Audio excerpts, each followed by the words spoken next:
Bienvenue sur le rocher. Il m'a envoyé pour guérir ceux qui ont le cœur brisé. Ésaïe chapitre 61 verset 1. Le cœur brisé ne crie pas toujours. Il ne se voit pas toujours. Il ne s'effondre pas forcément en public. Bien souvent, le cœur brisé continue de fonctionner.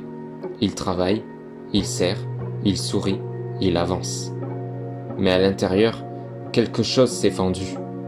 Une parole de trop, une perte non digérée, une trahison profonde, un espoir qui s'est écroulé sans bruit. La Bible ne nie jamais cette réalité. Elle ne la minimise pas. Elle ne la spiritualise pas à l'excès. Ésaïe, chapitre 61, verset 1, révèle une vérité bouleversante. Dieu ne détourne pas le regard du cœur brisé. Il s'en approche. Ce verset ne promet pas seulement une consolation émotionnelle, il annonce une mission divine de guérison. Et cette mission nous concerne encore aujourd'hui. Ésaïe chapitre 61 n'est pas un texte isolé. Ce n'est pas une simple poésie spirituelle. C'est une prophétie messianique centrale. Des siècles plus tard, Jésus entre dans la synagogue de Nazareth.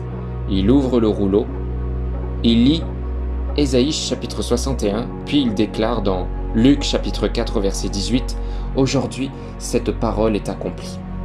Ce geste est immense.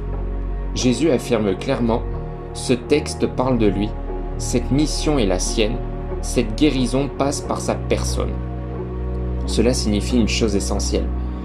Guérir les cœurs brisés est au centre du cœur de Dieu.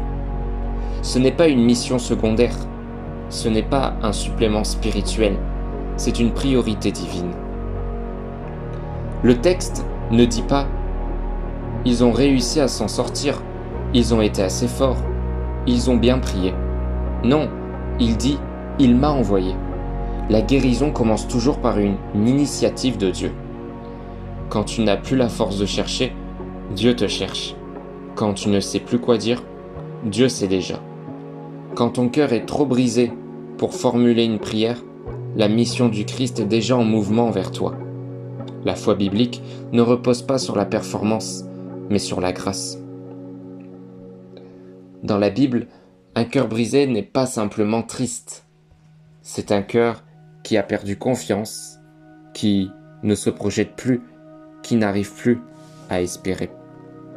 C'est une rupture intérieure. Le cœur biblique, ce n'est pas seulement l'émotion, c'est le centre de l'être, la volonté, l'identité, la direction de vie. Un cœur brisé, c'est une âme qui n'arrive plus à se tenir droite. David dira « Mon cœur est brisé au-dedans de moi ».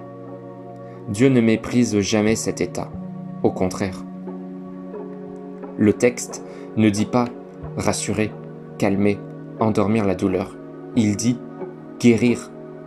Guérir signifie toucher la source, restaurer ce qui est cassé, redonner une solidité intérieure. Dieu ne met pas un pansement spirituel sur une fracture profonde. Il travaille en profondeur, il reconstruit de l'intérieur, il restaure ce que personne ne voit. Parfois, cela prend du temps, mais c'est un travail réel. Dans la Bible, Dieu agit souvent là où l'homme est à bout. Pourquoi ? Parce que le cœur brisé n'a plus d'illusions, n'a plus de masque, n'a plus de faux appuis. Il devient un lieu de vérité. Le cœur brisé n'est pas un échec spirituel, c'est souvent un lieu de rencontre avec Dieu. Dieu guérit parfois instantanément, progressivement, étape par étape. Le cœur porte souvent des blessures anciennes, des deuils non faits, des paroles jamais guéries. La lenteur n'est pas un refus, c'est parfois la preuve d'un travail en profondeur. Dieu respecte le rythme de l'âme. Dans Ésaïe chapitre 61, il y a une dynamique claire. Dieu guérit, Dieu restaure, puis Dieu envoie. Les cœurs guéris deviennent souvent des lieux de consolation pour d'autres. Ce que Dieu restaure en toi peut devenir un témoignage silencieux, mais puissant. Ésaïe chapitre 61 verset 1 révèle un Dieu qui s'approche, envoie, restaure. Tu n'es pas trop brisé, tu n'es pas trop tard et tu n'es pas irrécupérable. Tu es précisément la raison de sa venue. Merci d'avoir pris ce temps. Merci d'avoir accepté de t'arrêter.